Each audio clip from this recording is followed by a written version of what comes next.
Bonjour à tous, vous informez, c'est notre devoir. Tozara toujours Nesengo.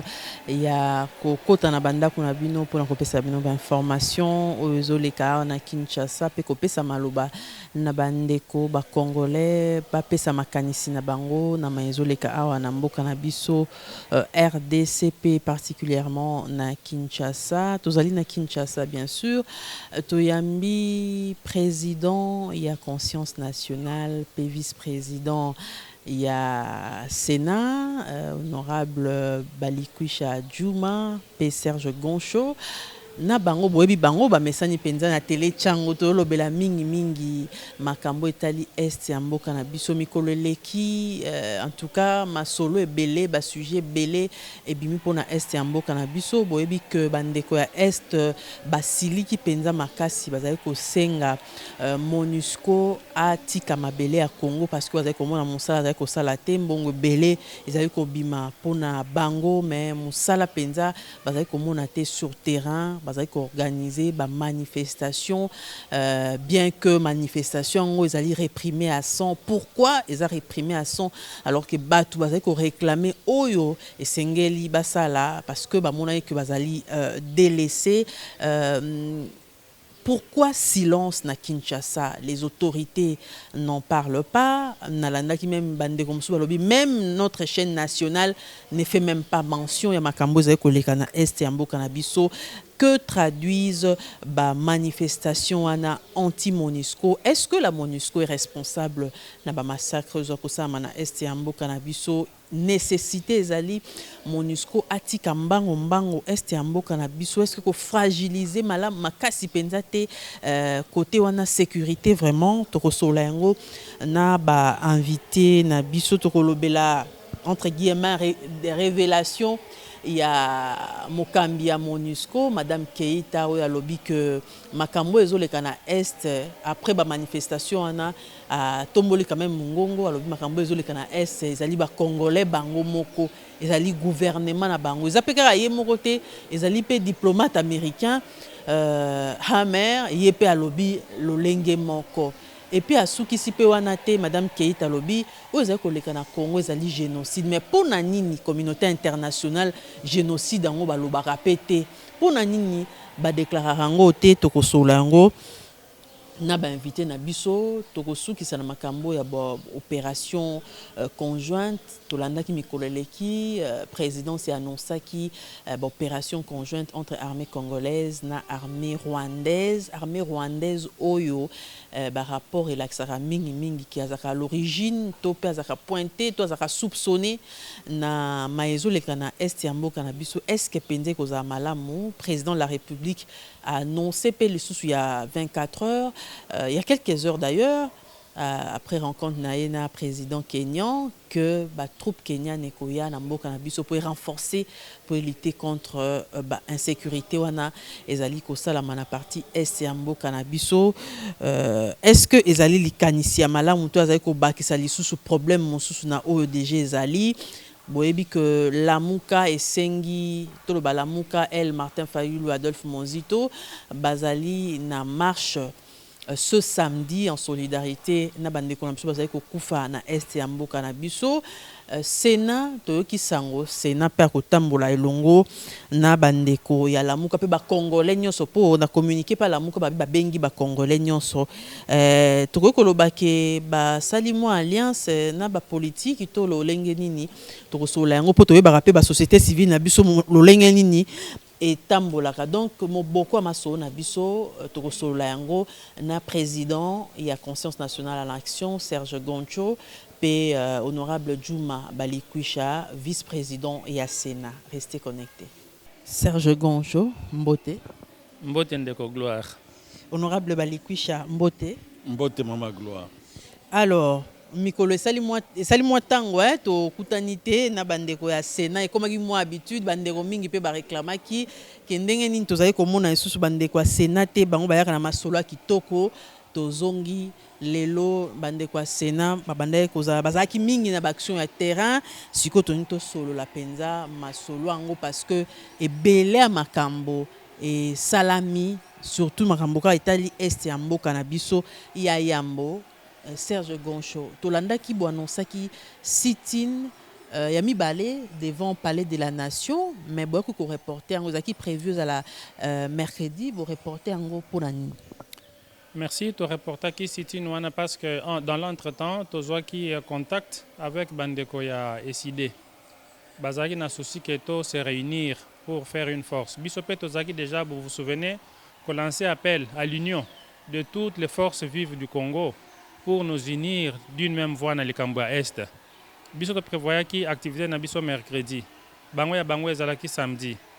Alors, tout le monde est que entre lundi et mercredi, tant ezalaki mouké pour que nous puissions tous fédérer vers Obisoto Salaki. Yango, nous avons accepté de sursoir notre activité pour que tout discuter, puis nous sommes arrivés à une conclusion que tout ça les locaux na bisognon sont ensemble. Alors, donc, si toko koloba que Sénat et Tambola et Longo na bande ko SID nouvel élan au bazali na kati ya lamu. Sénat ezaka Sénat te bango bazwaki contact na Sénat kakate. Tozali collectif otobengi collectif Congo de l'Est à l'Ouest. Tozali kuna na kati tozali na Sénat, tozali pe na Kianda qui est le mouvement culturel Nandé. Tozali na Fédération internationale contre la balkanisation, tozali na ba organisation en société civile Mususu, tozali kuna. C'est ce groupe-là qui a été contacté par Bandeko Nabiso à SID. Nous nous sommes réunis pour délibérer. Les alibis sont ensemble de Toyokani que to participer à l'action. Alors, nous voulons éviter la confusion. Nous participons pour la Makambia Est. Et ça pour l'agenda politique, il y a SID, il y a la Mokate.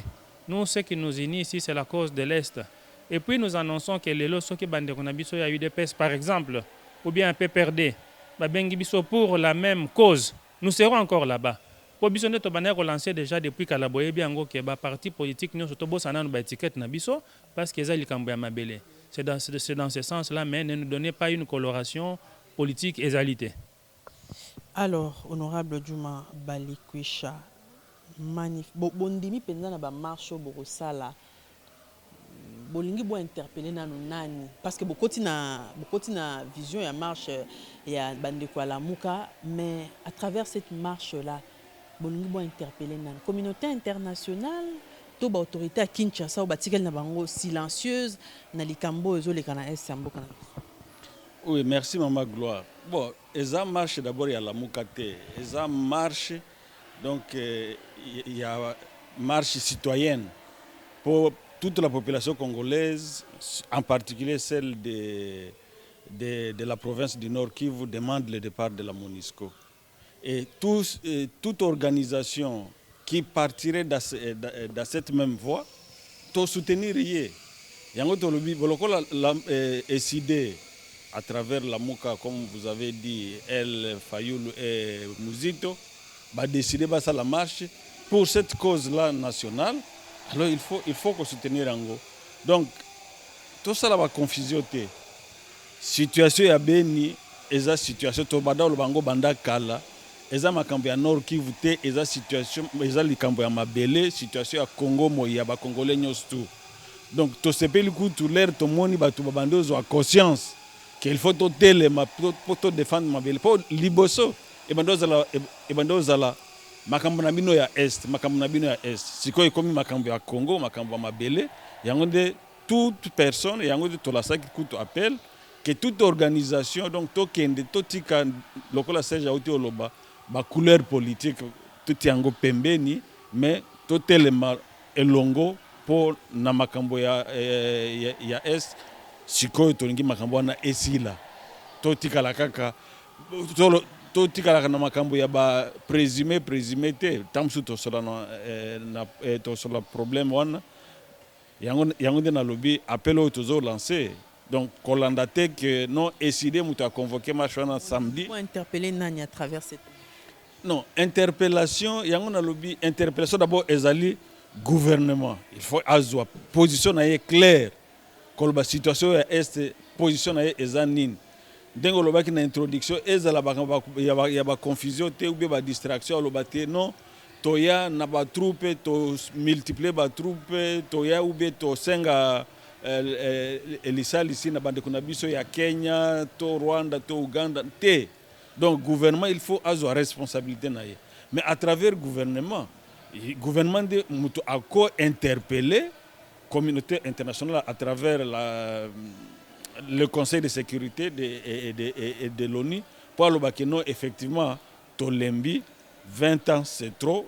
Aussi bo sali tam bino pe bolembi MONUSCO elongwa comme ça biso moko tokamba makambo na biso ndenge to moni. Alors, honorable Yozali, Ozalaki élu, il y a coin wana, ma manifestation on a ils traduire nini, ils traduire ras-le-bol il y a population, to ils traduire désespoir. Te bon nakoloba tokoloba désespoir te, ils ras-le-bol, mais ras-le-bol est soutenu par la prise de conscience.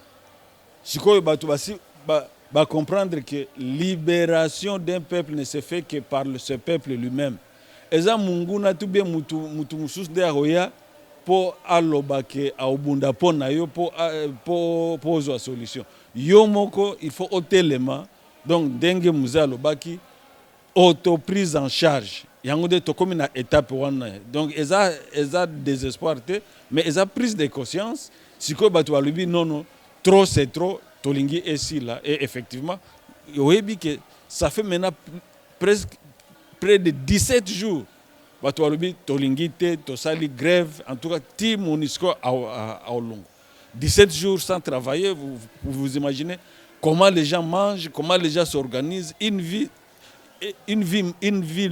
morte pendant 17 jours vous voyez qu'est-ce que cela peut donner mais les gens bandimi ango babi malam de toute façon okoboya ou bien okokima kokufa na lisasi menzala pe okoboma yo alors autant tokende un temps tosilisa makambo wana. Alors Serge Goncho, malheureusement la manifestation on a réprimée à 100. Oui, la manifestation est allée réprimée et c'est regrettable. Qui réprime les manifestations? Est-ce que les policiers? Mais comment les policiers n'ont pas réprimer une manifestation dans un état de droit? Comment est-ce que l'autorité a dit que les policiers ont une exaction? Et nos policiers se comportent beaucoup plus comme les gardes du corps de la MONUSCO que comme des agents de l'ordre. Ils ont poussé les bateaux, quand ils ont bakisama, ils ont dit que les bateaux sont côté de bisoté. Pire encore, tout le monde qui le faux conflit intercommunautaire qui va fabriqué entre les Nande et les Kumu. Tout le monde qui a image. Donc ces assaillants-là qui venaient de l'autre côté, les Kumu, ils étaient là, la police ou les bateaux bazari na batenu c'est quoi bazota la bango. On dirait qu'ils étaient venus les escorter basalo balinga ki basala. Non, et le rwanda est kanda. Nous disons que dans ce cas, si aujourd'hui on doit nous réprimer sous le silence de l'autorité, avec la complicité de la police, peut-être sous l'instigation de la MONUSCO, alors nous n'avons pas d'autre choix que de nous battre parce que nous sommes abandonnés. C'est vraiment regrettable. Et puis, tozo ebisa MONUSCO. Mais tozo comprendre te, yo oye kolobake, oye ko aider, bisone to senga ki yo oya. Siko tozo lobake tolingi lisusu ozalate. Pourquoi oza ko multiplier ba stratégie pour ne pas partir? Et ça, c'est que tu es venu pour un autre agenda. Tant que tu vas réclamer le lobby que il faut qu'il y ait une attitude dans la police, la logistique, il y a police. Comment est-ce que notre armée ou bien notre police peut admettre la logistique pour protéger la MONUSCO? Le but est qu'il faut abandonner la MONUSCO. Non, tout le monde a droit à la sécurité, même au Paya, a droit à la sécurité. Mais ce que nous avons vu, ce n'est même pas ça. C'est-à-dire qu'il y a une forme de corruption. C'est-à-dire qu'il y a une logistique infinie. Il y a des soldats qui sont des policiers, des affaires. Donc, on a droit à carburant sans contrôle. Ça devient une aubaine pour lui. Ça devient sa poule aux œufs d'or. Il va veiller dessus. Non, nous ne sommes pas d'accord avec ça et nous le regrettons, mais nous n'allons pas lâcher le combat. Alors, na Kinshasa, vous avez organisé une manifestation au Babengi sur toute l'étendue. Vous êtes associés parce que c'est un appel citoyen. Mais en même temps, surtout dans la partie est, Mbo Cannabis, vous avez interdire la manifestation. Na Nord Kivu, gouverneur a interdire toute manifestation. Au Kanga Muto Nyonso a la manifestation. Mingi mingi bazali ko lobake ezali nde instigation ba politicien nde bazali ko tinda bana wana to bato bazali ko la manifestation ba continuer. Na Kinshasa ba manifestation pe esala makate oyebi à quel prix bino bosala ki sit-in devant palais de la nation. Alors tu peux comprendre nini par ces faits-là pour interdire manifestation, bino que ça la sit-in d'abord problème. Est-ce que marche à samedi Penzego réussir? Nous, tout le bagage que nous sommes à l'épreuve du feu, c'est l'heure de la vérité. Les masques vont tomber. La muka ko ça la abengisi marche naie. Biso toye wana toye ko soutenir ndenge to lobby parce que nous militons pour la cause commune. Si vous voulez réprimer ça, vous allez réprimer jusqu'où? Ce qui est soutenir marche à la Moka, c'est pour quoi dire? C'est pour dire que pendant que vous pensez nous maîtriser, tant que vous avez réprimer, c'est pourquoi nous continuons maintenant d'appeler Timukolo Oyo, 1 million de gens barobimana Kinshasa na balabala, comme ça pour réprimer en bien. Mukolo wana tokolinga te toyoka muto aloba ke tenga na salaki boye parce que on m'avait forcé. Na minute où nous observons le comportement de chaque personne. Il ne faut pas croire que vous pouvez maintenir le peuple dans la peur pendant autant d'années. Makambo ezo salema lelo. Eza kolakisa ke batteur moko ba signer balobi ke oyo koya eya. Biso toza ko encourager ba population oyo ya Nord Kivu. Ba continuer ko manifester. Eza droit na bango. Ce qui Carline Zanzo, topé gouverneur Moussou Azana Alinga Azwa Minduki, Yemoka comme génocidaire, Azwa. De toute façon, on n'a pas le choix. Parce qu'on n'avait pas manifesté. Nous avons combien de millions de morts?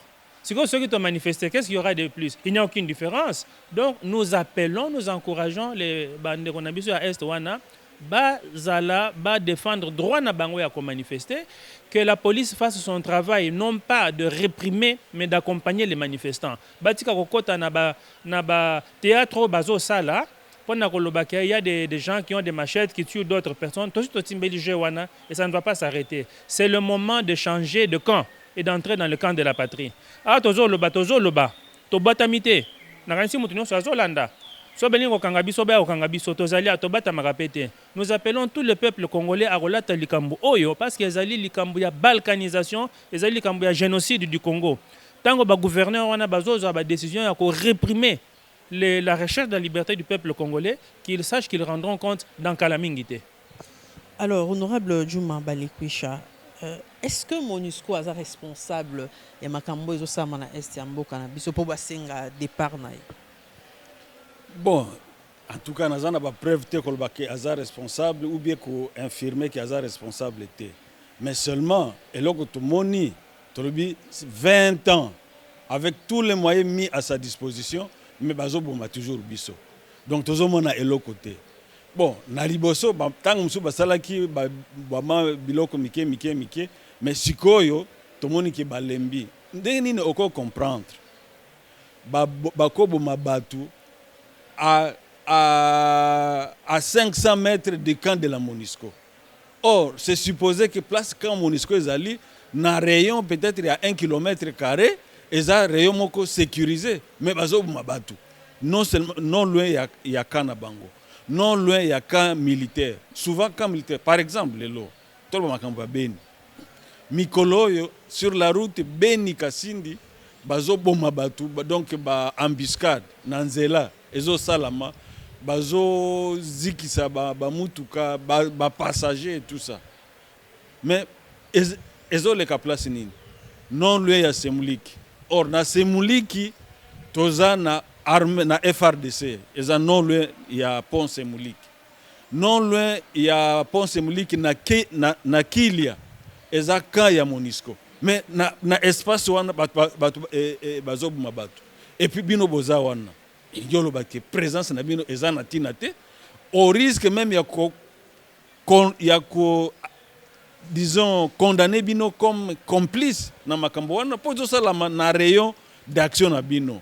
Donc tango mususu yango ndenge na lobaka leur président ndenge lobaki na introduction azo lobaki Kenya et ba militaire Kenya baoya na mboka pona kosalisa biso na bien là on n'a pas encore compris le problème.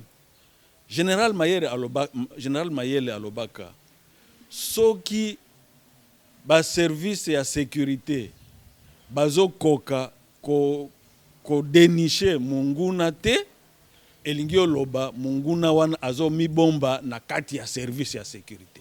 C'est là le problème. 7 ans durant to éviter tout ça kaka na ba présumé. Donc ba présumé wana baza musika te, il faut bazala na kati. D'ailleurs, siko ebande ko yeban.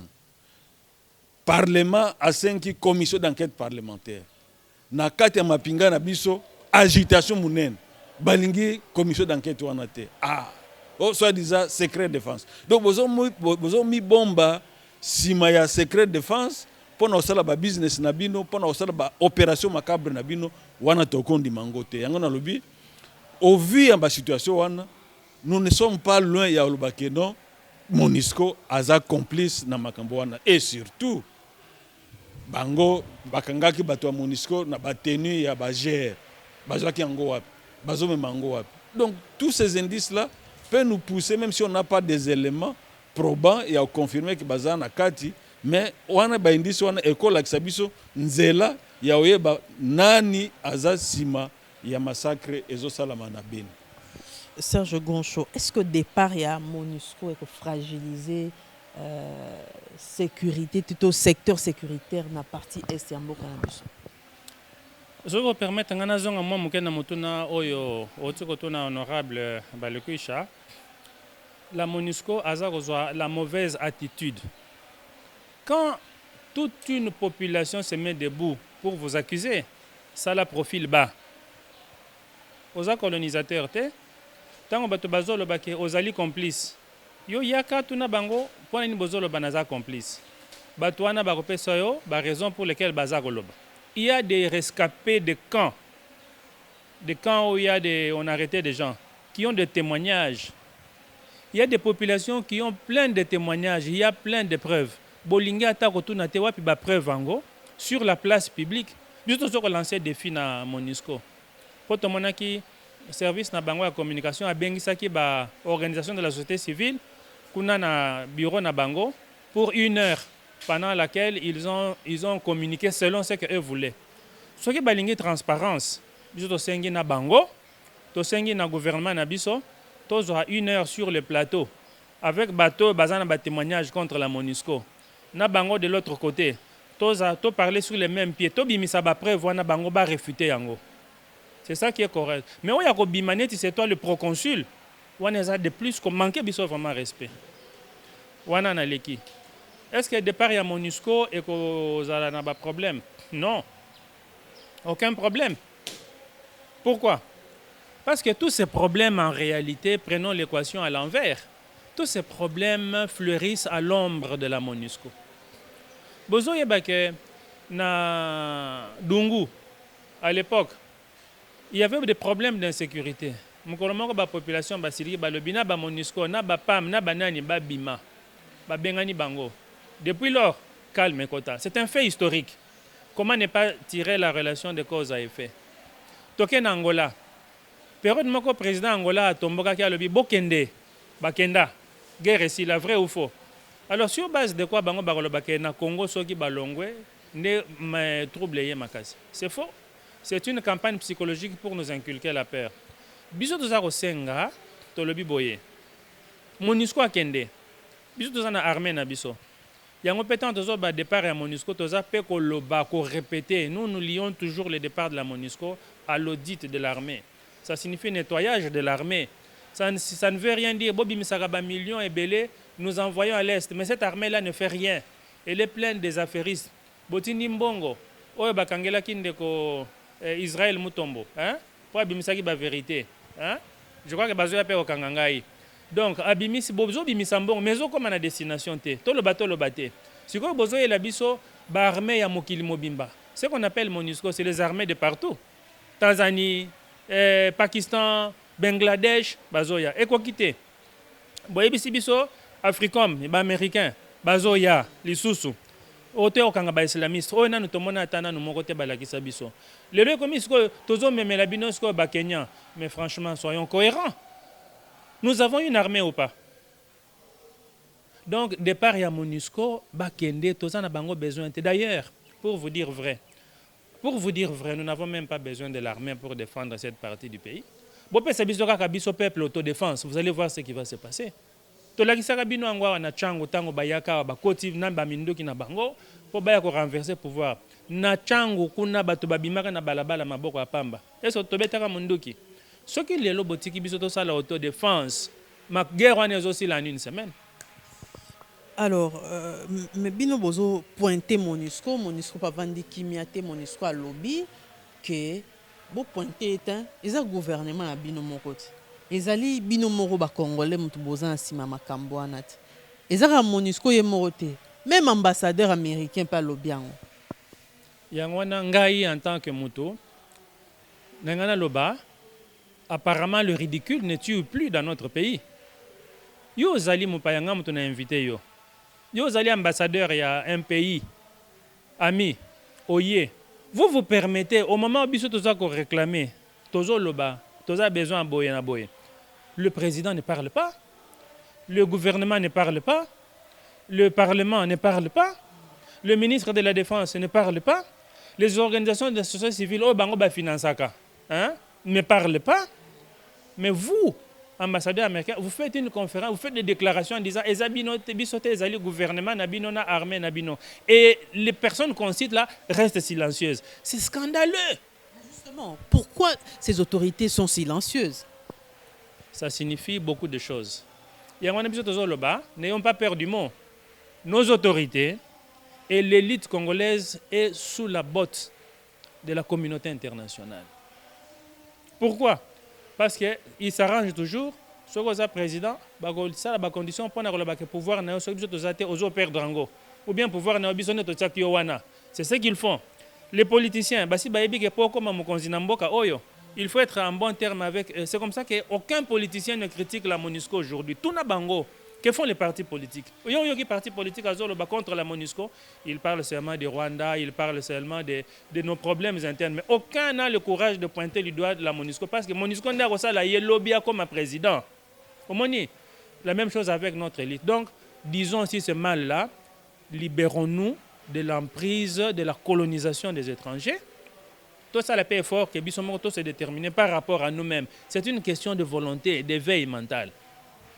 Honorable Balikushi, pourquoi l'autorité n'a pas le bâti tant que talisi bango penza mosapi boeke bino mokonde boza makambo? Bon, le bailo konini ceux qui ont makambo solo. Comme on dit, toute vérité n'est pas bonne à dire, mais quand même, tokon lo bake makambo wana omoni banda kala. Makambwana et bandaki. Bazol va toujours présumer ADF, Donc, nature, il y a massacre et ont changé selon les gens. Et comme c'est la communauté bangomoko bandande entre bangomoko bazo bumana. Et comme non et comme djihadiste et comme MTN et comme même dernièrement les cas ici président de l'Assemblée, Mboso, Alobi, Ezaba député, Bazana Bakati, un groupe armé, de Bazo massacré. Donc, massacre, et comme il va député, Bazana Kati, un groupe armé. Député originaire et à Nord. Originaire, voilà, merci beaucoup.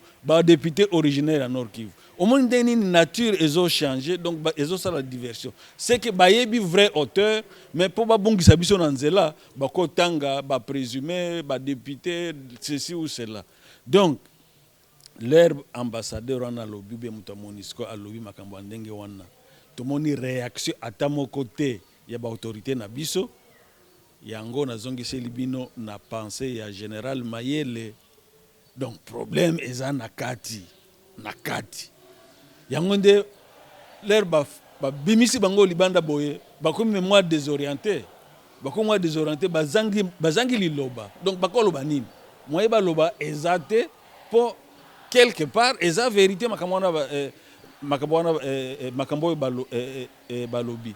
Donc, c'est ça, je dis, totelema, ndenge Serge Kuto Otioloba, biso moko, soki totelemi lokola mutu moko, eloko moko, ko résister na pression populaire, donc toko mi libéré biso moko, yango tolobi, Monisco, Kende, et puis tout ça là, audit na kati armée, pour infiltrer baza na kati, et yebani sikoyo, pour infiltrer ba Kende. D'ailleurs, nazo mituna, pour na nini, l'air makambwana ezo salama, mais tendance eza lobake bazo privilégié kaka côté moko boye.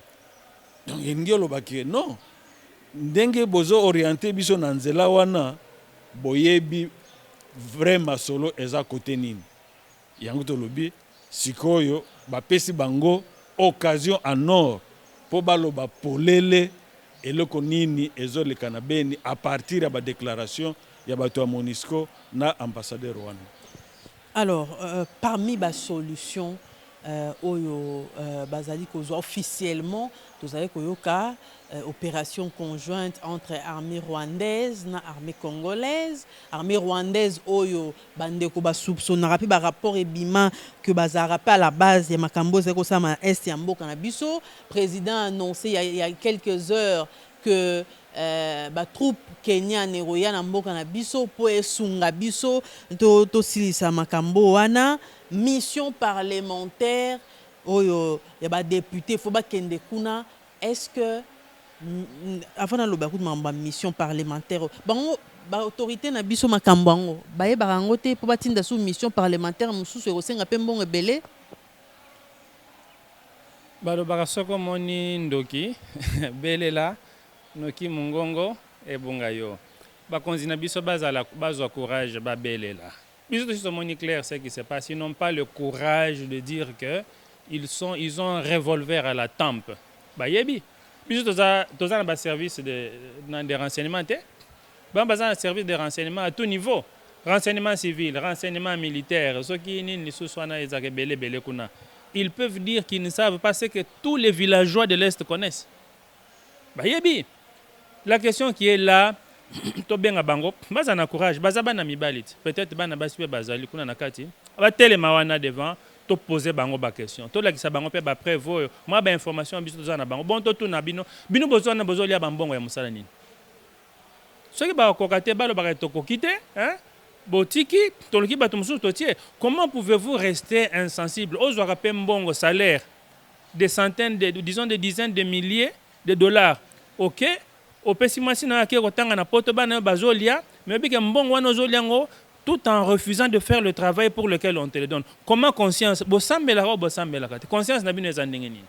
Ba konzi na biso ba yebi vérité. Mais s'ils continuent à se taire, les autres, eux, continuent à s'implanter dans le pays. Makambulelo komi makasi. En 1997, ça signifie qu'en 2025, vous allez encore plus loin. Alors, plus vous avez peur, plus vous devenez complice par votre peur. Donc, bayebiango, ngana lobby, bayebiango, bazala courageux, bazala banami bali, baya vers le peuple, que biso peuple to sunga bango, parce qu'ils sont dans les taux de la communauté internationale. Ils doivent choisir entre la communauté internationale et le peuple. Mais s'ils choisissent la communauté internationale, ils n'échapperont pas. Opération conjointe RDC-Rwanda. Les opérations conjointes, vraiment, c'est de la bêtise. Excusez-moi d'utiliser un terme aussi brutal. C'est de la bêtise. D'abord, l'opération Wana et Banda les lots. Et ça l'a depuis toujours. Tout le monde sait que les Rwandais circulent là-bas comme ils veulent. Si vous avez besoin d'une opération conjointe, ça veut dire quoi? Vous voulez officialiser? Vous voulez revivre dans le copinage dans le coucou? Le rôle est de rêver, bino. Si vous voulez se présenter comme fiancé. Mais je ne sais combien. Soyons sérieux à un moment que les ridicules rappellent moi sonne. Nous n'avons pas besoin. On n'a pas besoin ici. Ce sont des amis. On est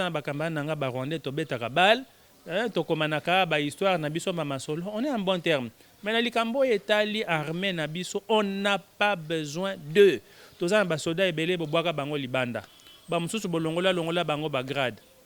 Vous avez neutralisé notre armée pour justifier l'arrivée des troupes étrangères ici.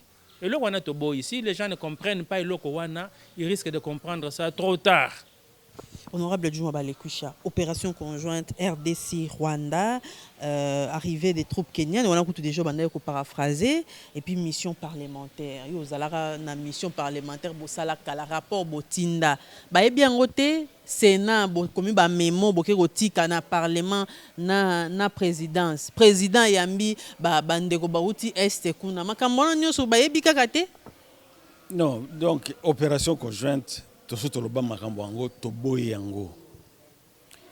yango ezala ba Rwandais surtout pas ba Rwandais ezala ba Kenya tolobi tozana armée tozana mapinga mais bazo affaiblir yango donc munguna zana kati tosala nanu totika makambo ba opération conjointe wana tosokola na kati armée na biso bomona makamyo tout okende polele donc makambo ya opération conjointe si pas si ce qui est distraction te donc eza complicité.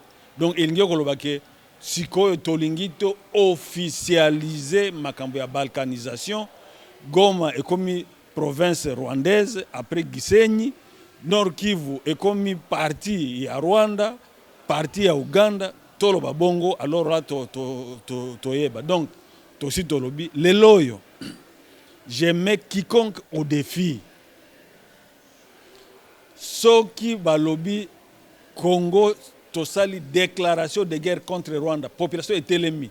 24 heures aussi la tête comme en Kigali. Donc elingi olobate que Rwanda ezama pinga moko kolobake eko sala eloko pona protéger bison. Faux. Donc wana ezan des distractions ou bien ezan complicité ya ko officialiser balkanisation. Mais l'air de lobaki makambo ya mayele. Bomituna ndenge nini armée tanzanienne FBI tanzanienne ba bomi bango donc munguna a koti a traversé périmètre de sécurité bon nyostu ti a koti na kati ya camp ya ba Tanzanie a bomi plus de 12 militaires donc on a toujours ADF. Donc eza munguna za na kati aibi ndenge nini mécanisme nyostu ezali malheureusement ba sacrifier ba Tanzania wana ekoza la bongo pe na ba Kenya. Donc makambo wana ba opération conjointe totikango pembeni totala ndenge nini tozwa solution pour opposer la question. Donc solution aux amendements nini? Nos solutions, il n'y a pas 36 solutions. Solution ezali MONUSCO akende tosala audit na kati armée toyeba nani aza na kati armée nani azo sala nini na kati armée pour ndenge nini ko comprendre mapinga na biso baza na front mais bako sala 21 jours sans avoir la ration sans avoir leurs émoluments. Donc honorable yo banga te balobi ke bato ba oloba makambo yo bo démotiver ba militaire bazo interpeller ba Ezako démotiver les militaires, c'est bien au contraire toujours soutenir les militaires. Pour ce n'est pas normal, militaire atikala na front nzala pendant même 24 heures. Ce n'est pas normal. Donc toujours interpeller les autorités, mutu na mutu azo ba responsabilité na ye. Donc toujours démotiver les militaires. D'ailleurs les militaires ba osepela leur ba yoki que toujours mblo makanda bango. D'ailleurs, audio moko ezali soki bolingi tokola kisango oyo militaire moko azosala témoignage ndenge nini bazo décourager bango ndenge nini bazo ya na banguna na bazo ya ko bombi bango na kati ya balopango na bango et puis na butu bake ko boma et puis après baye bazonga na balopango entre-temps leur renfort oya bakuta mutu ata moko te nzoka ndi basi bazonga na balupango ya mikonzwana wana eza témoignage ya militaire. Donc toloba kobanga te mettons la peur à côté toloba que tout il faut to soutenir mapinga na biso. Soutien mapinga passe par l'audit de l'armée. Alors pourquoi les morts congolais balobela hango mingi te na communauté internationale même biso mokwa au journée moko de deuil pour mandeko nosu ba kufa ezaka te ezaka ya bato mosusu totie deuil mais ba congolais ya biso mo bazali kokufa mikolo na mikolo ata journée moko to bien te ke balobaki na air boye to nous ala silencieux pendant quelques minutes pour bande ko est balobela rango te. Madame Keita lobi kutu ke bato bazo kufa, ce sont des morts de trop, ils ont même génocide. Mais pourquoi ba déclarer rango te Serge Goncho? Problème à Congo aujourd'hui, vraiment regardons-nous dans un miroir. La question qui est là, est-ce que ce pays est gouverné? Parce que gouverner, c'est ça, non? S'occuper de toutes les petites questions et toutes les grandes questions dans un pays. Dans un exemple, au moins balabala, ce sont les Wewa qui font la loi. Et au moins, les policiers à Télémi, à Tiemabok, on a loqué Toboye, il est dépassé. Rien que pour régler la circulation, et si Mbakalisu sauté, ce qui est makambu saleté na mboka. Vous vous demandez, mais est-ce que Bakonzi Baza na mboka oyo ou pas? Totali makambo ya ba ordure, maboulou, na banzela. Tolobi makambo ya électricité. Donc on pose la question simplement, est-ce que ce pays, il est gouverné ou pas? Yango pe ba mort na biso to baka bakoti na nani na compte wana kaka au passé simple. Mais pendant le balikamba génocide, nous n'avons pas besoin de l'autorisation de Mme Bintou Keïta pour déclarer un génocide. Heureusement qu'ils viennent de le reconnaître aussi, mais ça ne change rien pour nous. Ata bomi 2, 3, 4 personnes, 10 personnes, depuis Kala. Le problème, c'est que nos médias, RTNC, hein, pourquoi on continue à laisser cette radio, la télévision nationale congolaise? Est-ce que ce pays est gouverné? Vous avez un média national qui refuse de faire la politique nationale, à moins que la politique nationale soit alors de terre, hein, ce qui se passe. Tout ça, on comprend. Mais heureusement qu'il y a aujourd'hui les médias alternatifs, hein, le Colabino Boye, les réseaux sociaux, les chaînes YouTube, ça nous donne une fenêtre d'expression. Il faut demander au gouvernement pourquoi il y a un deuil national, parce qu'on a tué le président tchadien, hein? Et pourquoi pas un deuil national quand on a tué un général congolais? On a tué l'ambassadeur italien. Au moins, c'est ce qui s'est passé, non? Mais est-ce qu'il y a une journée où on pense à Mamadou Ndala? Même ça. Est-ce qu'il y a une journée où on pense à Sylvain Baouma? C'est Sylvain, hein? Baouma. Célestin Baouma. Même ça, il n'y a pas. Et nos millions de morts. Alors, bisomoko peuple, hein? Puisque l'État est démissionnaire, nous allons réfléchir. Nous allons nous-mêmes créer notre journée de commémoration. Comme l'État n'existe plus, hein? Journée de commémoration. Torosenga, rendre hommage na ba héros na biso ba kofi pona mboka na biso, que l'État ne nous empêche pas parce que lui il n'a pas le temps. Est-ce qu'il y a une journée pour penser à Monseigneur Munzirwa, Monseigneur Catalico, toutes ces personnes qu'on égorge comme des animaux, ça ne vaut pas la peine. Alors, inutile de nous plaindre, peuple congolais, bisomoko toroyo kana ane oyo, toko fixer journée oyo bisomoko toko commémorer ba mort na biso. Honorable Balukusha, génocide congolais. Est-ce qu'on peut déjà parler à génocide congolais? Oui, on peut parler de génocide. Génocide, pourquoi? Parce que, bon, comme on dit, le terme est génocide parce que les gens avaient tendance à dire non, il faut parler de crimes contre l'humanité, mais pas génocide, parce que le génocide, c'est quand on vise ou on massacre les gens pour cause soit de l'appartenance ethnique ou religieuse ou dans un groupe social quelconque. Aujourd'hui, à travers les différentes déclarations, non seulement Keïta l'a dit, parce qu'effectivement, cette fois-ci, il a trouvé que trop c'est trop, il faut le dire, mais on peut parler de génocide pour deux raisons. Il y a une ethnie qui est visée. Ici, c'est les Nandés. Pourquoi je dis les Nandés? Kabila lui-même l'avait dit. Vous, les Nandés, vous ne voulez pas que les gens viennent chez vous, alors que vous trouvez partout. Et quand on va commencer aussi à vous chasser, là où vous êtes, vous allez commencer à dire qu'on vous pourchasse. Dernièrement, un militaire congolais, un commandant des opérations vers Commanda dans l'Ituri, a déclaré que le vrai problème actuellement, ce sont les Nandés. Donc, il faut que même le peuple de l'Ituri puisse s'attaquer aux Nandés parce que c'est ça le vrai problème du Congo. Donc, on voit bien qu'on commence à pointer du doigt une ethnie, c'est-à-dire toutes les stratégies, c'est pour massacrer. Donc ces massacres se font dans le coin où se trouvent ces ethnies. D'où il n'y a plus de doute ou de quoi à faire, mais il s'agit d'un génocide. Et là, nous demandons à l'autorité congolaise de mener une campagne pour faire accepter cela comme génocide. Parce que je me rappelle, en 96-98, les Rwandais et les Rwandaises ont fait le tour du monde pour faire accepter, ont fait la campagne pour faire accepter ce qui s'est passé au Rwanda comme génocide. Donc, c'est-à-dire, on ne l'accepte pas sur base seulement des déclarations. Donc, nous aussi, nous devons commencer à faire notre diplomatie pour que l'opinion internationale et nationale puisse accéder à cette thèse de génocide congolais. Même, j'ai lu quelque part, un ex-rebelle, Naituri, Azosenga, gouvernement, en tout cas, atala likambo, il y a insécurité aux Aïko Salama, na Esiamboka na biso. Ce qui n'a pas ex-rebelle, comme Koloba Boye, c'est que situation penza et matata. Tous autres qui ça, les lots investiture au gouvernement Samalou Kondé, actualité oblige. Mais dans le cas du gouvernement européen, nous sur les soupçons, il y a la nationalité, membres, ministres, ce sont les députés eux-mêmes qui l'ont déclaré, députés révolutionnaires, entre guillemets.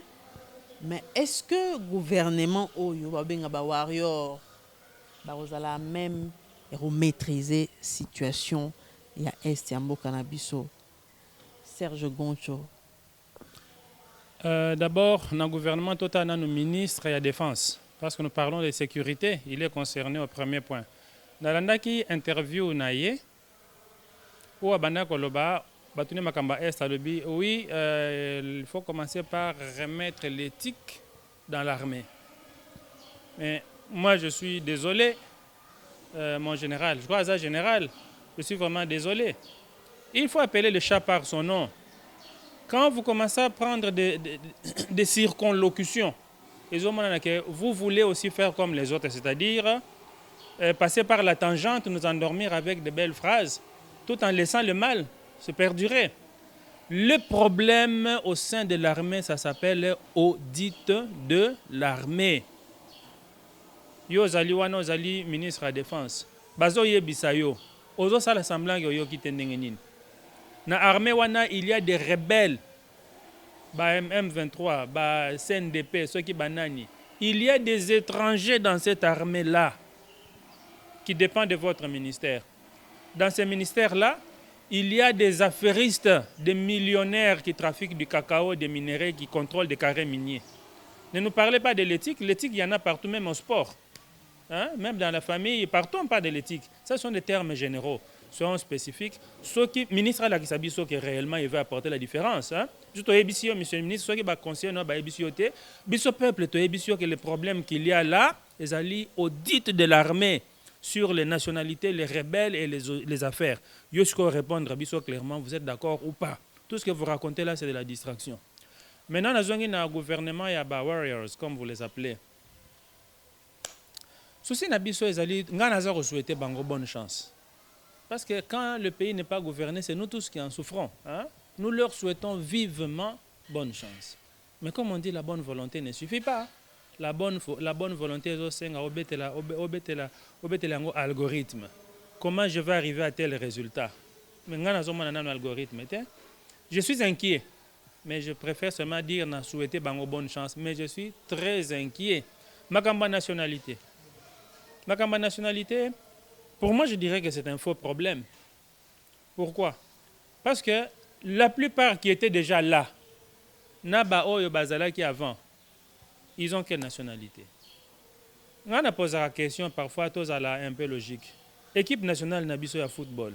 Autre bien Babi nationaux, ce ne sont pas des Congolais qui sont aussi français ou belges. C'est ça qui signifie un binational, n'est-ce pas? Alors, il ne faut pas qu'il y ait des binationaux seulement à foot et ailleurs il n'y en a pas. Ce problème est complexe. Hein? Résolvons-le. Moussala Parlement Yangowana. Étudier la question de la nationalité. Parlez-en rapidement. ça entre dans la résolution du problème de l'Est. N'utilisez pas cet argument là-bas, parce que vous n'avez pas été choisi au gouvernement. Moi, j'appelle ça Makamba Pamba Pamba. Résolvons le problème de la nationalité. Vous êtes député, attaquez le problème.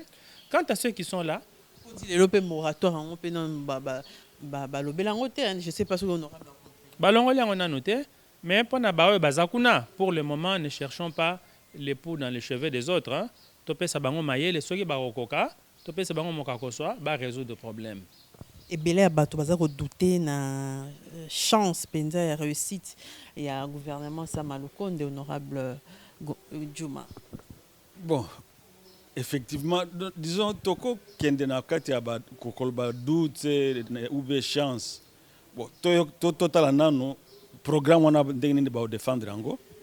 Le Parlement pour l'investiture sur base il y a programme. Mais malheureusement, le gouvernement est comme qui formé.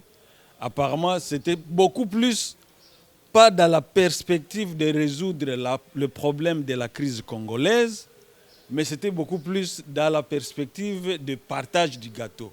Alors, si c'est dans cette vision-là, du partage du gâteau, là, je pense qu'on ne peut rien espérer d'un tel gouvernement. D'ailleurs, je me rappelle, ici, le président a remis les députés à leur place en disant que le rôle du député, c'est légiférer, contrôler le gouvernement et les entreprises publiques et non pas devenir ministre. Donc là, il a raison. Donc aujourd'hui, les gens se battent pour être ministre et oublient le principal. Vous savez que dans la hiérarchisation de nos institutions, le Parlement est au-dessus du gouvernement. Donc, les gens pouvaient plus se battre pour être au Parlement plutôt que d'être au gouvernement. Mais, comme on est dans la logique du partage du gâteau, les gens préfèrent aller au gouvernement pour dire que cette fois-ci, c'est mon tour. D'ailleurs, on le voit très bien. Quand quelqu'un est nommé ministre, c'est toute la famille et tous les villages qui fêtent pendant même 3 jours. Fêtent. Pourquoi ils fêtent?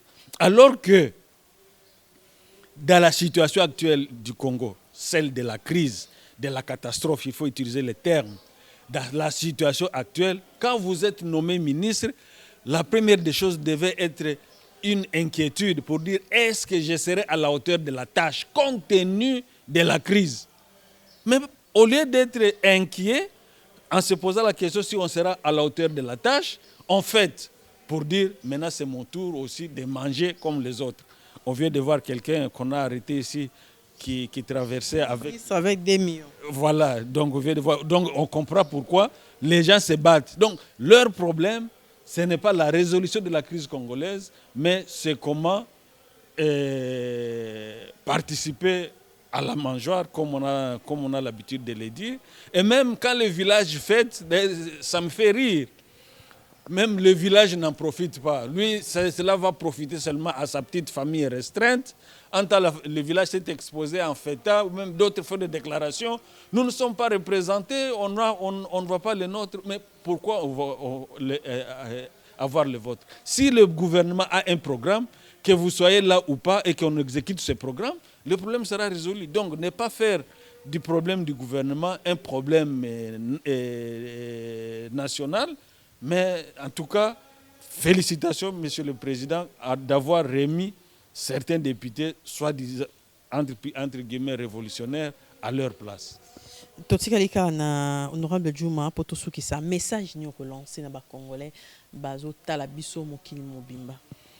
Non, ba congolais en tout cas totalement tokota na logique ou bien to adhérer massivement na projet, il y a conscience nationale en action, c'est-à-dire le projet le Congo de l'Est à l'Ouest, pour totalement elongo, pour to silisa makambo ya Est wana. Donc ndenge tolobaki 2021 année de libération de l'Est, il faut ezala slogan ya pambate, il faut ezala réalité et qu'à 2021 ezala année à libération de l'Est. D'ailleurs, nous sommes en train de prévoir que d'ici le 30 jours aussi, on va faire une grande déclaration par rapport à ça.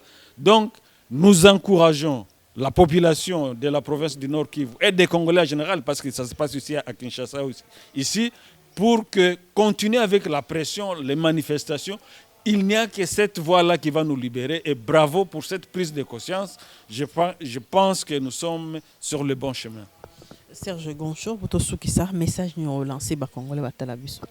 Nako beta c'était un message ndenge président moi mi balekwi shauti koloba. Topesi peuple congolais nyoso rendez-vous le 30 juin 2021. Dans 2 mois, nous allons proclamer l'indépendance de la République démocratique du Congo. Indépendante. Tozalaka indépendante, ça c'était une indépendance de façade au Salimaka en 1960. Si vous avez la conscience, c'est Zolamuka, battons-nous pour avoir la 2e indépendance. Nous voulons organiser une grande activité à la place de l'indépendance, à la gare centrale. Nous allons inviter tout le monde, à commencer par le président de la République lui-même, pendant que le peuple naïe à la Mouki. Donc, nous croyons pourquoi il y a été. Bisous aux alliés peuple naïe, soit aux alliés qui invité. Ah, il y a inauguré l'activité, la fête, banane. Elle le fait, non? Nous, le peuple, nous disons, nous voulons proclamer la 2e indépendance du pays. Soit il y a l'organisation naïe le 30 en tant que chef de l'État. Nous allons participer dans ce cas, je te retiens le 29. Il faut qu'il y ait synergie entre le président et son peuple. Nous allons faire ça. Et nous demandons à tous ceux qui luttent, Bandeko Nabiso Bazana na ba province, ba jeune bazo bunda, ba bazana étranger. Prenez contact avec nous, tous abiso monté, tous moi groupe Ebele, préparons cet événement là et entre-temps nous travaillons pour la libération du pays, ça signifie le départ de la MONUSCO et l'audit de l'armée. Ceux qui ba konzi bazana biso d'accord té, ba bengisa biso, ba tina mutuna bango atana débat, ils ont des communicateurs, non? Ou bien des ministres, bon tout na to solo là. Prenons confiance, to lingana. Ce n'est pas parce que nous avons critiqué le ministre de la Défense ou le président de la République ou bien tel politicien qui nous a contré. Les baisers d'un ami, comment on dit, la blessure d'un ami vaut mieux que le baiser d'un ennemi. C'est ce que nous faisons. Alors, contact Nabiso Ezali 081 27 22 490. Bien sûr, au Robakisa préfixe. Un rendez-vous à ne pas manquer ce 24 avril sur toute l'étendue du pays. Nabande kwa diaspora bobo sanate bo se mobiliser pour synergie on est salama bisonyoso elongo to telema pona beni parti beni bandeko ba telemi bandeko s'inquiéter pourquoi bandeko na biso musu bazali ko lobate ya solo Kinshasa partout dans le monde bayoki lolaka na bango to telema elongo le 24 avril à Kinshasa et partout dans le monde pour soutenir Est et Ambo Canabiso. Beni, c'est aussi Kinshasa. Beni, c'est Bandundu. Beni, c'est Matadi. Beni, et ça partout, c'est le Congo. Donc, Congolais, nous ceci Kazali, il faut se sentir concerné par cet appel, par cette marche. Non pas parce que pour nous soutenir parti politique Songolo, mais c'est pour la Respublica. Donc, pour la République du Congo, Tobo sa appartenance na biso, Tolobela Congo, Totambola pour na Congo, Totelema pour na Congo. Restez connectés.